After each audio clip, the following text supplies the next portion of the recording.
వారణాసిలో పడవ ప్రయాణం ఎంతో ప్రసిద్ధి చెందింది. గంగా నదిలో పడవలు ప్రయాణిస్తూ నగర అందాలు చూడడం ఎంతో మంచి అనుభూతినిస్తుంది. అయితే ఇప్పుడు వారణాసిలో పడవలు తిరగడం లేదు. కారణం వరదలు. 20 రోజులుగా ఇదే పరిస్థితి నెలకొనడంతో పడవ నడిపేవారు ఉపాధి కోల్పోతున్నారు.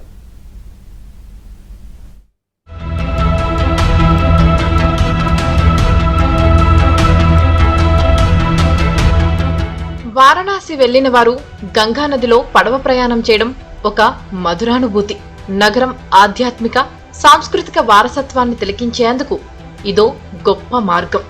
శతాబ్దాలుగా వస్తున్న సంప్రదాయం ఇది. ఈ పడవల్లో ప్రయాణిస్తే 84 ఘాట్లను సందర్శించవచ్చు.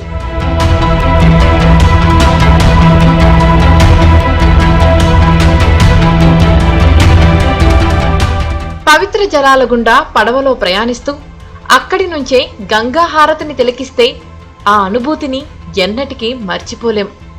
విదేశీయులు సైతం ఈ బోట్ రైడ్స్ తో ఎంజాయ్ చేస్తుంటారు.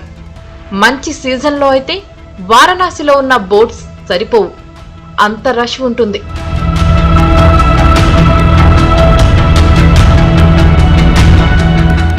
గంగా నదిలోకి భారీగా వరదలు రావడంతో ఘాట్లు మునిగిపోయాయి. గత 20 రోజుల నుంచి పడవలు తిరగడం లేదు. మరికొన్ని నెలల పాటు ఇదే పరిస్థితి ఉండే అవకాశం ఉంది. అందుకే ప్రభుత్వం తమను ఆదుకోవాలని కోరుతున్నారు ఇక్కడి పడవ కార్మికులు. వరదలొచ్చాయి, బోట్లు తీయొద్దని ప్రభుత్వం ఆర్డర్స్ ఇస్తోంది తప్ప ఎలాంటి జీవన వృత్తిని కల్పించడం లేదు. దీంతో ప్రభుత్వం తమను ఆదుకోవాలని కోరుతున్నారు బోట్ల యజమానులు, కార్మికులు. పేదలను ఆదుకుంటున్నట్లు ప్రభుత్వం చెప్పుకుంటున్నా తమకెలాంటి సహాయం అందడం లేదంటున్నారు. अब चल रहा है, कैसे चलाया जाए? कोई सहारा थोड़ी है, कोई हम लोग का सहारा है वो सरकार थोड़ी दे रही है कि सरकार देगी। अब इसी में भी करीब मान लीजिए भी 15-20 दिन हो गया नाव बंद हुए, कोई आया भी नहीं देखने की क्या हाल है क्या नहीं है। और उसके बावजूद भी अभी 2 महीना और बंद रहेगा। अब टेढ़े सोचे हम लोग चला रहे हैं बाल बच्चों को। తాము ఇంతకాలం కష్టపడి దాచుకున్న డబ్బు సైతం 20 రోజులుగా పనులు లేకపోవడంతో ఖర్చయిపోయిందంటూ ఆవేదన వ్యక్తం చేస్తున్నారు. వడ్డీ వ్యాపారుల నుంచి రుణాలు తీసుకొని ఇల్లు గడపాల్సి వస్తుందంటున్నారు. కుంభమేళా సమయంలో వచ్చిన ఆదాయం వరదల దెబ్బకు ఇప్పుడు కరిగిపోయింది. ప్రయాగ్రాజ్ కుంభమేళాకు వచ్చిన వారు వారణాసిని కూడా సందర్శించుకున్నారు. బతుకుబండి లాగించాలంటే ఇంట్లోని వంట సామాన్లు సైతం అమ్ముకోవాల్సి వస్తుందంటున్నారు. గంగా నది ఒడ్డున నివసించే వీరిలో చాలా మంది వంశపారంపర్యంగా పడవ నడిపేవారిగా జీవిస్తున్నారు. వారణాసిలో సుమారు 8,000 మంది వరకు ఉన్నారు. किस तरह से चल रहा है तो हम जान रहे हैं और गंगा मैया जान रही है।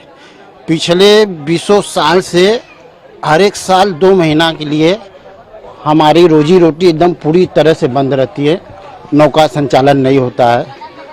प्रशासन की तरफ से प्रतिबंध लगाया गया है कि बाढ़ आते ही नाव बंद हो जाती है।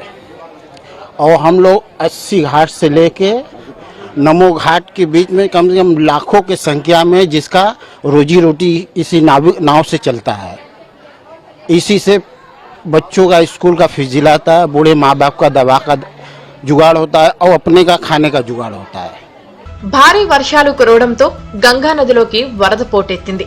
వారణాసి నగరంలోకి నీరు వచ్చింది. పలు ప్రాంతాలు నీట మునిగాయి. రెస్క్యూ టీమ్స్ రంగంలోకి దిగి సహాయ చర్యలు చేపట్టాయి. कम से कम कि हम लोग को भी कुछ देखे कि हम लोग क्या कैसे खाए पिए, कैसे बच्चे लोग को पढ़ाई लिखाए, किराए के घर पे रहना है, किराए का रूम देना है, सब कुछ करना है। कहाँ से जाएगा? 2 महीना 3 महीना भी ऐसे ही रहेगा जब।